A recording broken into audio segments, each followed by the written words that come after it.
From Abuja studio, I am Femi Akonde. President Bola Tinubu is still in Paris, France on a short working visit. The president says during his visit, he will appraise his administration's mid-term performance and access key milestones. He will also use the retreat to review the progress of ongoing reforms and engage in strategic planning ahead of his administration's second anniversary. This period of reflection will inform plans to deepen ongoing reforms and accelerate national development priorities in the coming year. The president has also met with a State Department representative from President Donald Trump's administration, Mr. Masad Bulus, Senior Advisor for Africa. The meeting focused on developing a strategic economic and security partnership between Nigeria, Africa, and the United States, anchored on mutual respect, prosperity, and regional stability. But back here in Nigeria, a lot has been happening in the political space, including in the economy and security. As we speak, major streets in Abuja are already dotted with re-election billboards and banners from President Bola Tinubu.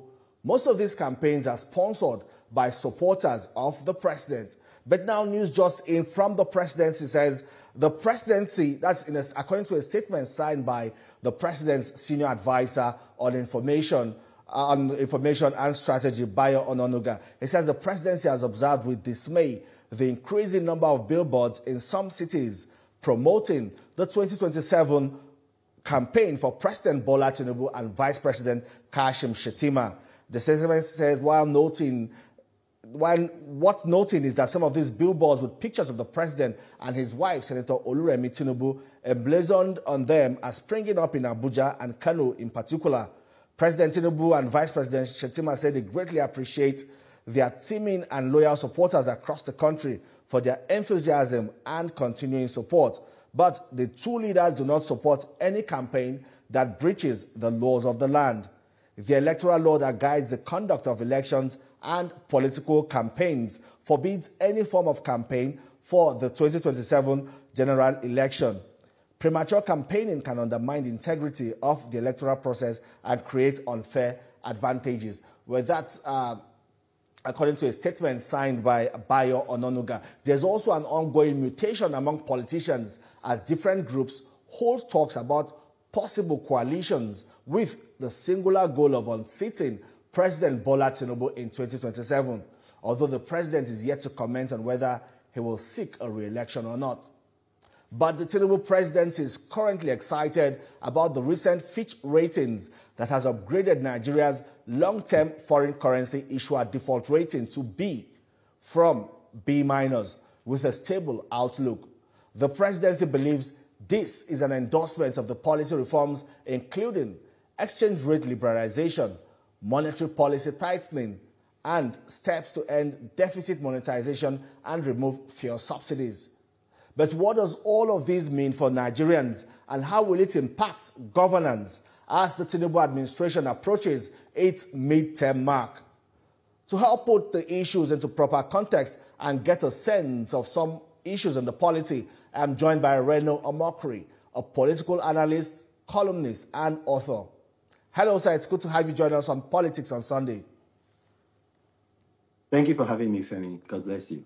Well, before we go into matters of the economy, especially the Fitch ratings, I would like to first start with security. You know, we saw that statement or alarm raised by the governor of Borno State talking about a resurgence of the Boko Haram insurgency in Borno State. And the comment of the Minister of Information, he came out to also put it in proper context what he meant when he responded to that. But, you know, the governor, Borno State governor, was also asked a question where he said, well, the Minister of Information is naive and do not know exactly what is happening across the country. Some people say, well, these are very strong statements. The Minister of Information for the federal government, naive and not knowing what is happening in the country. How would you respond to all of this, and what does this mean for Nigeria's security, especially with the governor's claim of a resurgence of Boko Haram?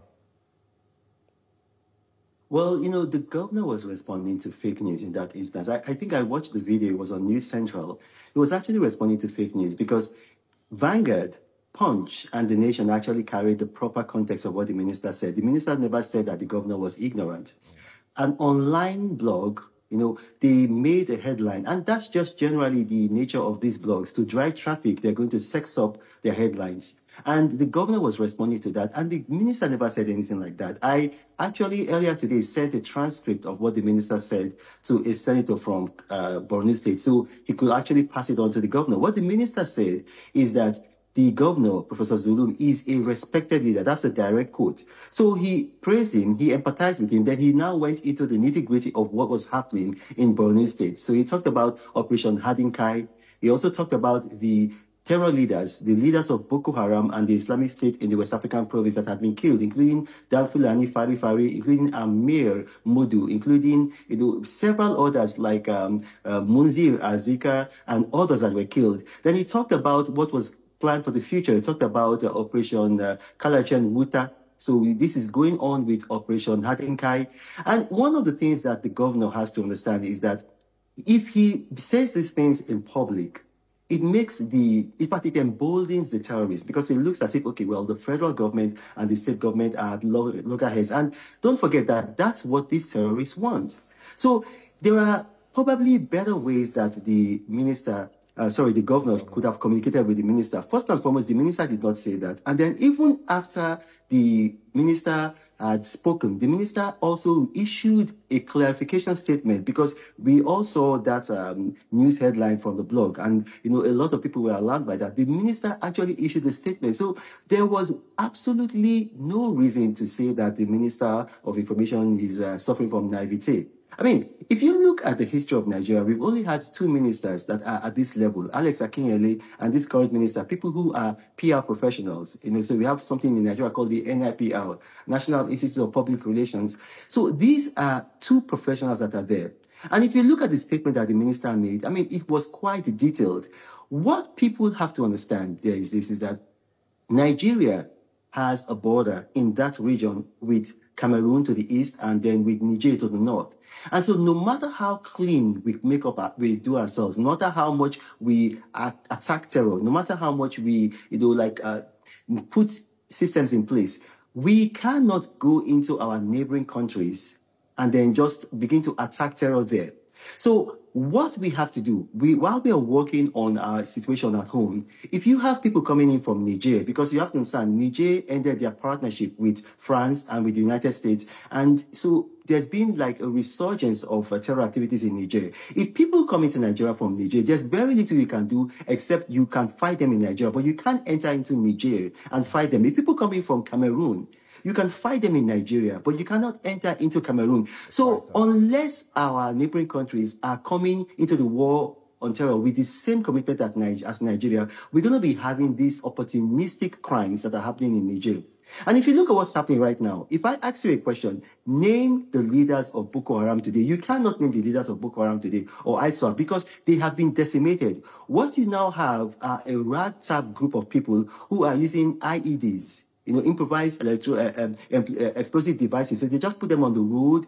And it's very hard for you to attack people or to, let's say, neutralize people who are using IEDs. If you look at Borno State, for instance, Borno State is 3 times the size of Belgium. If you go back to the Second World War, it took the Allies 5 years to clear Belgium of the insurgents.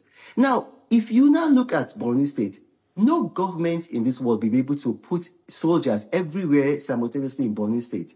But the main work has been done. If you look at the Timbuktu Triangle, that region has been cleared.